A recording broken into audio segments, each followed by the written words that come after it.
Trust and family inheritance.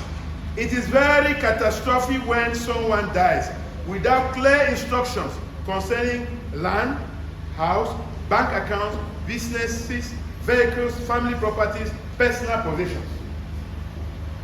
Don't keep a wall behind you. Don't keep a wall behind you. Because there are lazy people who are just looking.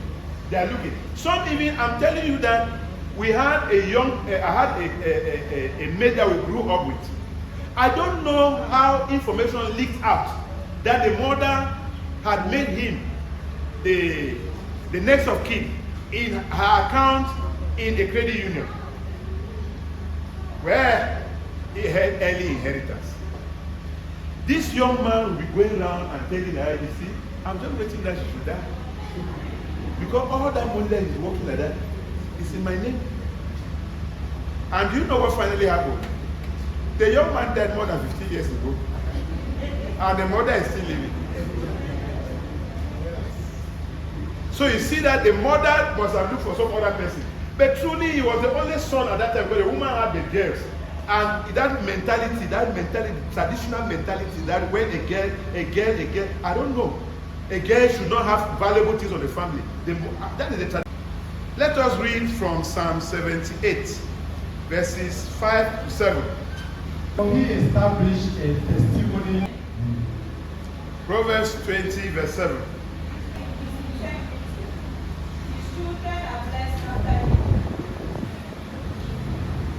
For us to end this, there is a military man who was a wicked man, and he grew to a certain position, and now he was involved in taking care of the young military.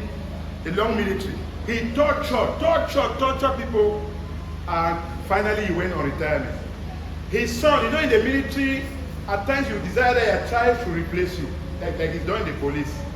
We are told that this man prepared one of his sons to replace him.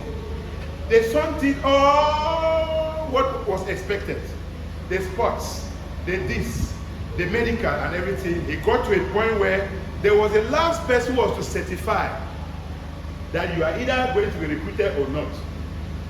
And this guy was in front of the man. And the man asked him, your name is it just take Angie Ennis? Or just say Angie.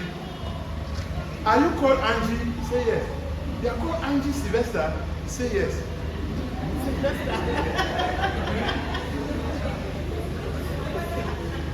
Okay. He asked some questions.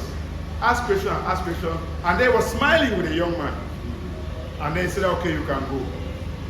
When the young man went home, because he had passed all the other stages, when he went home, and was reporting to the father, telling the father, Papa, I met a very kind man who talked to me, was even interested in our family name. And then the father asked him, who was that person that you met that you are so sure? He said, Papa, I'm telling you, I'm going to be recruited. He said that, Papa, the man told me that his name is Tata Eric. The father told him that, oh, it's Tata Eric, you will not be a military man. That it is finished. He said, no, Papa, he was very kind to me. He said that, mon fils, il faut laisser. You cannot enter the military. He said, Papa, how can you? He said, I've done up. He said, I'm telling my son, let's change our direction. You cannot enter the military. Tata Eric is the one who received you. He said, yeah, he said, my son, just forget it.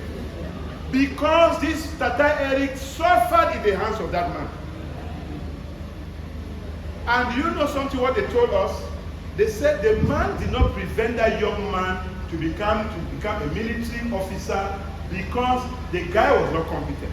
But he said that if that child carries that blood, he carries that blood. If that blood has to be introduced against the military, no. That he is already working towards retirement. But what will become of people who are coming behind? That blood from that, he said, no. Now, since we don't know what is going to happen to us, what they are equally proposing to us is that, to close up, is that we should diversify. Even if you are doing well in a domain, it's good to diversify.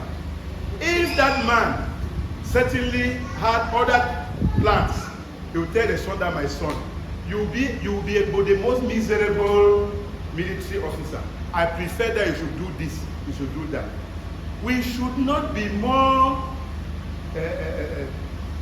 cleaner or more royal than even those who are in the royal families. Do you know what Paul would have been today? Paul would have had a private jet carrying from one, because Paul, when you read his writing, it shows that he was an intelligent man. He was a spiritual person. Which is that church that will not pay Paul flights to talk everywhere? But Paul did not depend on that. What did he depend on? He depended on doing what? Making tents for his living. Are your fingers better than those of Jesus Christ? Who was doing what? Working in the workshop with his father. What was he doing? Carpentry. So even if we have succeeded, that's what we are finalizing this particular discussion with. Even if we have succeeded, brothers and sisters, in doing certain things, for the sake of we don't know tomorrow, let us use our fingers to do other things. Even if your pen writes well, by the way, these young ones, you people don't have good writing. So there is nothing to tell us that you are writing. We are writing word well. Mark your papers. The writings are catastrophic. So forget about that. You can use your pen well. You are not using any pen. Some of you can even fail exam because you are bad writing. So let us use our fingers for other things. And let the parents train the children to depend on other things. Let them learn other skills. And the Lord's name will be glorified. And we will be blessed.